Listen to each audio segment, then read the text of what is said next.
Everyone. Thank you for coming today and welcome to the PhD and qualifying exam workshop. My name is Joanne Lee. I'm the graduate program assistant for the PhD program. And I'm here joined by Emily. She's the master's program assistant, and Dr. Isabella Canija, our graduate coordinator. So today I'm going to go over the PhD program requirement and PhD final oral exam. And afterwards, I'll talk about the qualifying exam for PhD direct students.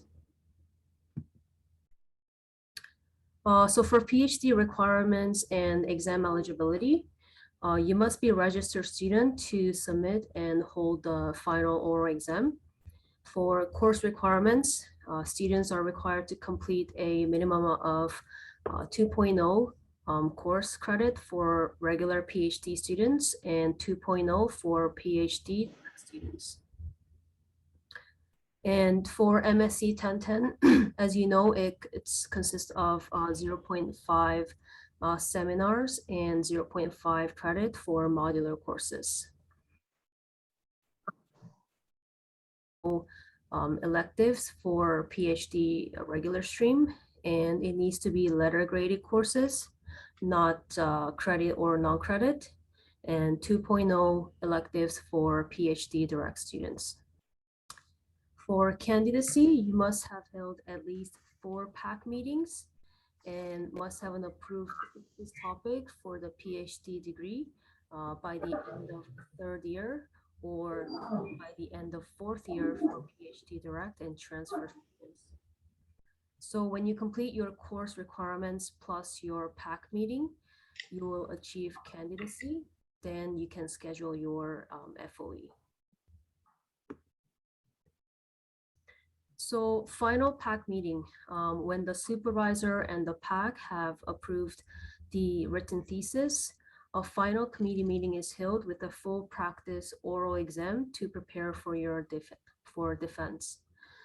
If you intend on applying for a waiver of the departmental exam, it is mandatory to have an additional faculty member at the final PAC meeting. So that will be your internal examiner, and he or she must be a member of SGS with supervisory experience and must be able to provide an objective perspective and feedback regarding the content of the thesis and presentation.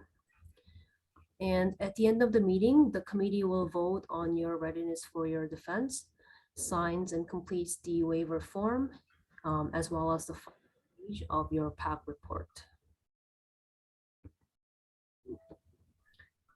So to waive the departmental oral exam, it is mandatory to have the field expert participate in your exam. They must have an SGS appointment and scientific competence in your research area. If your waiver is not approved, you will need to hold the departmental oral exam prior to scheduling your final oral exam, that's FOE. And if your waiver is approved, you can proceed right to scheduling your FOE. Field expert may serve as a potential FOE internal examiner if they meet the arm's length criteria. But in most cases, students have their final PAC and they waive their departmental oral exam. So PhD exam timeline. A lot of students ask about their timeline, but it's important to first pick a date of your exam that works for you and your committee, and always work backwards. So for instance, if you are planning to attend the medical school in fall, or you have other commitments, you should plan your exam well in advance. So you will have your final PAC meeting. That's where you obtain your PAC approval. And it will be your mock exam to proceed to FOE. And you will apply for a departmental waiver if applicable. 9 weeks prior to the exam, you should submit your full exam package to IMS for approval. And 6 weeks prior to exam, you will distribute thesis to your exam committee once it's approved by IMS. and I will let you know when to distribute. 1 to 2 weeks prior to the exam, your thesis appraisal is received from external appraiser and distributed to student and the exam committee. Students should finalize and circulate their presentation 1 week prior. And I will be in contact with you and let you know when to do that. For your final oral exam, you should complete any post-exam thesis corrections that are stated by exam committee and SGS electronic submission to ProQuest. So submitting your thesis to ProQuest will be your last step. And you'll have your convocation in June, November, or March. For final oral exam, the IMS office requires all of the following documentation at least 9 working weeks prior to the date of your FOE. So you should have your FOE nomination form, final thesis, thesis submission checklist, your CV, final PAC meeting report, 1-page thesis abstract. It should be double-spaced, not single. Your external appraiser nomination form, their CV, your remote participation form, and departmental waiver request. And all of these documentations can be downloaded from our website. In conjunction with SGS, IMS will vet your exam committee, find a chair for your exam, and if waiver is approved, you can proceed right to scheduling your FOE. And we will send out all official notifications and instructions via email to you and your exam committee. We will collect and distribute the external appraisal of your thesis and prepare the chair file for your exam as well. But you are responsible for sending your approved thesis to your committee members.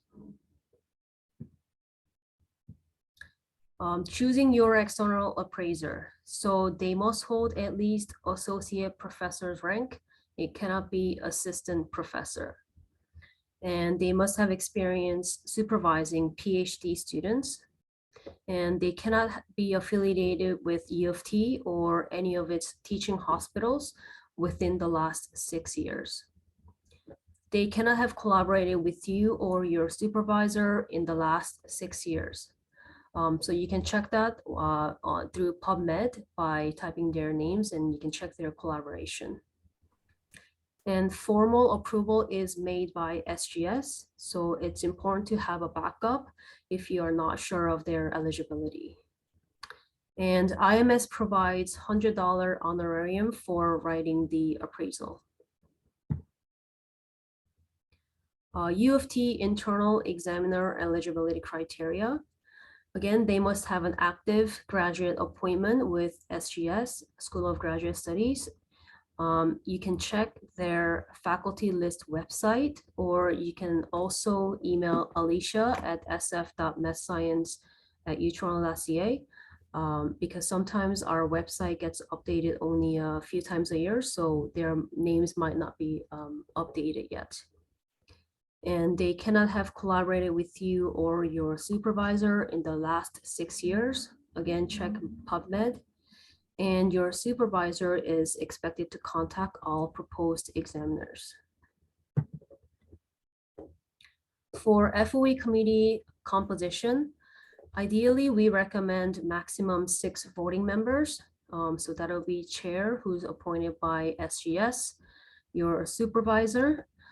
Keep in mind that your supervisor and co-supervisor count as 1 member, 2 PAC members, and 2 U of T examiners or external appraiser. But in order to meet quorum, you need 4 voting members, and they should be at least 2 external to your PAC and at least 1 internal to your PAC. So that'll be your supervisor plus 1 PAC member. So U of T's PhD FOEs are closed to the public. No one but your approved committee can attend. And IMS does not allow public presentations either. If you have more than 2 PAC members, you can have the third person attend as a non-voting member. And you can have your examiners book at least 3 hours for your exam. So now I will be talking about the PhD direct entry for qualifying exam requirements. They must be a registered student, and PhD qualifying exam must be completed within 18 to 21 months of registration. And their course requirement is MSc 1010 plus 1.0 elective course with B+ average. For your PAC meeting, you should have your pre-exam PAC meeting. That's typically your PAC meeting number 2. And you should prepare your research proposal as set out in the IMS guidelines. So timeline, you should have pre-exam PAC meeting and obtain PAC approval. So that'll be your mock exam. And 6 weeks prior to the exam, submit your exam package to IMS for approval. It is on the website where the Microsoft form is listed on our website. And 4 weeks prior to the exam, you should distribute research proposal to exam committee once it's approved by IMS. 1 week prior to the exam, IMS received research proposal appraisal from your examiner and appraiser, and students should finalize and circulate presentation. And after your qualifying exam, complete any post-exam corrections and submit the finalized proposal to IMS. So your research proposal, it is double-spaced between 15 to 20 pages, and it should contain title page, background, work to date, hypothesis, experimental design, projected outcome, predicted time to completion of PhD research, references, and any appendices. Your exam committee consists of supervisor, 1 to 2 PAC members, and 2 non-PAC examiners. So for qualifying exam, non-PAC members serve a dual role. So 1 examiner and chair, they should have SGS appointment, and they must have an active IMS graduate appointment. And 1 examiner and appraiser, they must be SGS member, or you can invite non-U of T faculty with a graduate appointment. They must be arm's length to both supervisor and student, and they must not share the same primary academic department as the supervisor. So primary academic department is the department which the faculty member gets their first U of T appointment, and IMS is never a primary academic department. In order to meet quorum, it's again same 4 voting members. 2 should be internal to your PAC and 2 external to your PAC. Okay, that is it for the presentation. And if you have any questions, you can unmute yourself or type in the chat.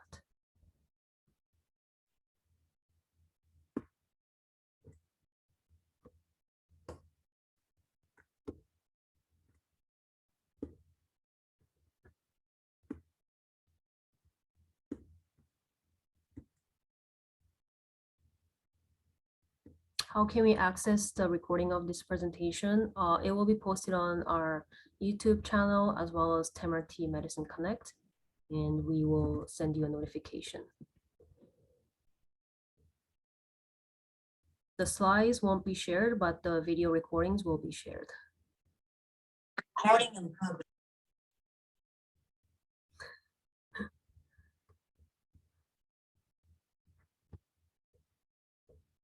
Any other questions? It's pretty straightforward. So there are no proposal and qualifying exam for PhD who are not direct entry. So your proposal is your thesis. you will submit your thesis to your exam committee. And for PhD students, their thesis is around 150 to 300 pages.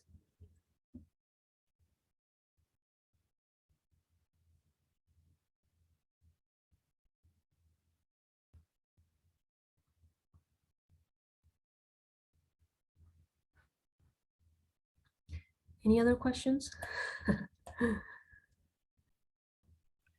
Yeah, I think the big takeaway is to make sure you give yourself a lot of time in order to be able to submit your exam package and have your final pack and everything like that. Give yourself a lot of time. Mm-hmm. Since you need to submit your exam package 9 weeks prior, also before that, you should schedule your final pack as well. So give yourself lots of time, at least 3 months.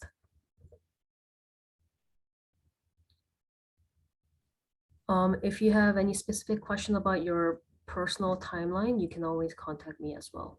Can I ask you one question? Yep. I think we should, I'm a PhD student, and we should refer to the latest version of guideline or guidebook of PhD thesis. And I think the guidebook for students is regularly updated, right? And this kind of thesis guideline or thesis guidebook will be updated soon or regularly? So the last time that we updated it was, I believe it was December. So I mean, if there aren't any really major changes that have happened, so we're not going to be updating it, anytime soon. Okay. Yeah, that's right. That's because we at least I didn't receive any notification about the update. So how can we get to know the update? We should look into the website regularly. Yeah, I mean, for a PhD, holding PhD exams, there is no. I think several updates are there due to the COVID-19, like remote defense or something like that. Oh, so yeah, so all exams at IMS are still remote, are still being conducted remotely. When that changes, students will be notified. That'll be posted on the website. That'll be made, put an update in the weekly digest. Oh, and yeah. And will certainly be updated to reflect in the examination guideline packages for sure. Yeah, that'll be great. Yeah, that's because we should not miss the update. So yeah. Well, I know, but like, there's no major updates that are going to be happening anytime soon into for the PhD exam for the PhD exams. Mm-hmm. So yeah, like the major one would be to hold in-person exams, and that will be spread widely, but that's not going to be happening certainly in this semester anyways. Yeah, so currently there's no plans for major update, correct? No, I mean, they don't really change all that much. I mean, exams guidelines don't change all that much anyways. All right, great. Thank you.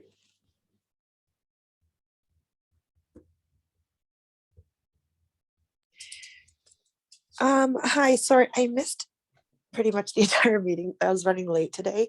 I was just wondering if these slides will be shared. I went to the workshop last year and they gave pretty good up-to-dates, kind of like details in terms of like when you want to defend by the summer or fall and do like reach like convocation dates. Was that included in this current presentation? Yeah, so the video recording will be shared and posted on the YouTube channel as well as Temerty Medicine Connect. And we'll amazing, thank you. Tell you. Mary has a question. So you now need B+ instead of an A- for transfer exam. No, so A- is for transfer exam and B+ is for qualifying exam. Right, Emily? Yeah, for transfer exams, you need to have an A- cumulative average to hold a transfer exam.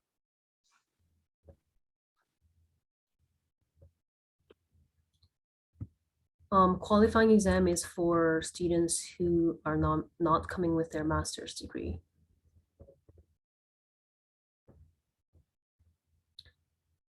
Any other questions?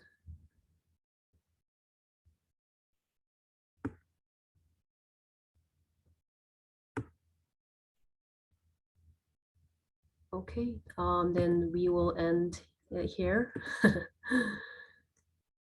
was fairly short, but thank you everyone for attending, and please feel free to contact me if you have any questions.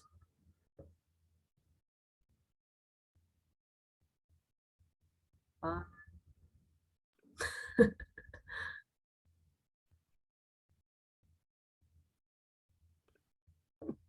I Hi. guess they are done. Mhm. Oh my God, that was easy.